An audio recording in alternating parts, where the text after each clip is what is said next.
The last couple of months have been really tough, losing my grandmother and the grief and the process of being in those emotions have been pretty exhausting. It's actually the first time in a long time that I've been feeling more and more like myself, energetically, emotionally, mentally, and it feels really good to be in my practices again, to feel like I can raise my expectations for myself again.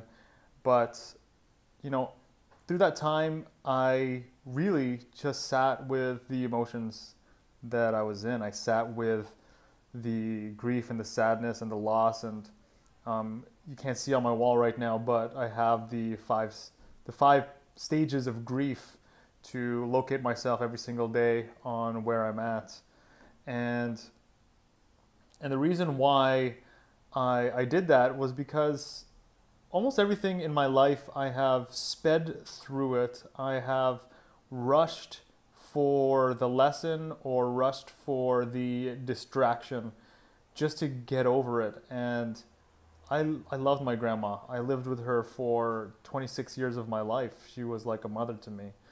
And I mean, for me, for my process of healing and grieving, I didn't want to just skip all of the necessary, you know, parts of the process. I just had to kind of go through it and experience it. And so I shared a post about, just feeling lucky to have the luxury of, just being able to afford to take that space. I literally stopped, prospecting. I stopped a lot of sales and marketing. You haven't seen videos from me or blog posts from me because of that. Because in between sessions, I would literally just take care of myself. And that could be watching the beautiful slideshow, musical slideshow that my sister made and crying, or it could be me journaling or sitting and watching a movie or going for a walk or literally just lying down and doing nothing but just kind of being with myself and taking care of myself in that way. And so in a session the other day, I had a client express to me all of the loss that she's been through because she really resonated with the loss that I had experienced. And she started tearing up and it was really emotional. And one thing that she was really open with me about was how jealous she was. The fact that I was able to have that time and that space to actually grieve and be in my emotions. And I think that goes for a lot of people. And I think that is something that I know I value, to have time and space to go through whatever the process is that I'm going through and not have to immediately be distracted and be in, just constantly be in action mode or be in do mode because of whatever the work demands or literally just doing our very best to avoid. And you know what? Everyone's going to go through it in their own way, but if you're someone like me and you value just feeling it and being with it and it's not really enjoying the process, but it's actually, just kind of being really present and mindful and kind of feeling what you feel, then yeah, I could totally understand why someone would be jealous. And I think that is really, really important to notice because not only when it's grief or loss or emotions that are really, really heavy, the same thing happens when we are aiming towards our highest goals, our highest milestones. We achieve and we accomplish and we speed right by it without any appreciation. At least I have in the past, and some of the people that I work with. I have one client who is a powerhouse of an entrepreneur, massive action taker, has a vision, pulls a trigger, makes things happen, but speeds right by the little subtle, beautiful aspects of it. The fact that This person set expectations on themselves, met expectations for themselves, and didn't acknowledge it, didn't celebrate that they did both, that they set it and met their expectation.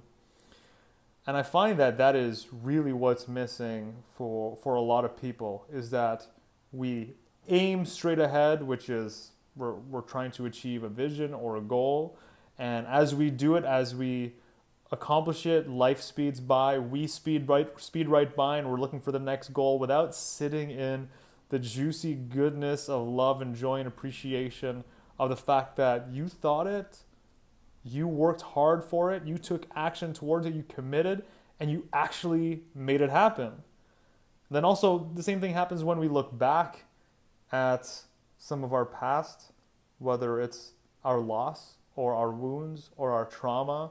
We want to speed right by it. We want to kind of get the nugget, get the lesson, and get the fuck out of there, because it's uncomfortable to sit with our loss, to sit with our regret, to sit with the areas where we're not in integrity.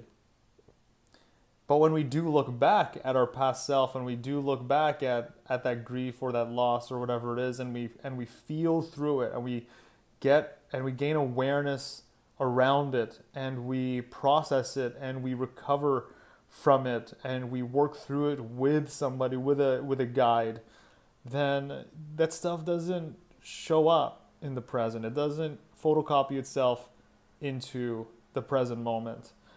And so even though the last couple of months have been really challenging for me emotionally, and it's taken a toll on my business, I've had to pay a price. I've had to pay a price for not building, not selling, not marketing, not sharing my gift or creating value to the people who listen to what I have to say and what I create.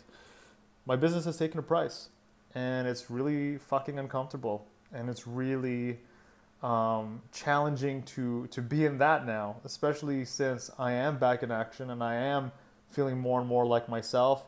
It's like everything took a pause, but the entire world kept going, and now I could kind of get sucked into the feeling of being behind, or I can just show up every single day and do my work and share my gift and be with people and be in conversation with people. But I'm really grateful that I was able to do that. I was really grateful that I took that pause, that I created that time for myself, and I didn't just jump in and distract myself. And I have zero judgment on people who have a different process, because it's not my job to apply what I think is the process of grief and loss or appreciation of accomplishments. It's not my job to apply how I see that happening onto other people, but just to recognize that everybody is going through this thing, everyone is going through this journey, everyone has their own unique process, and you got to trust it, you got to honor it, you got to be with it.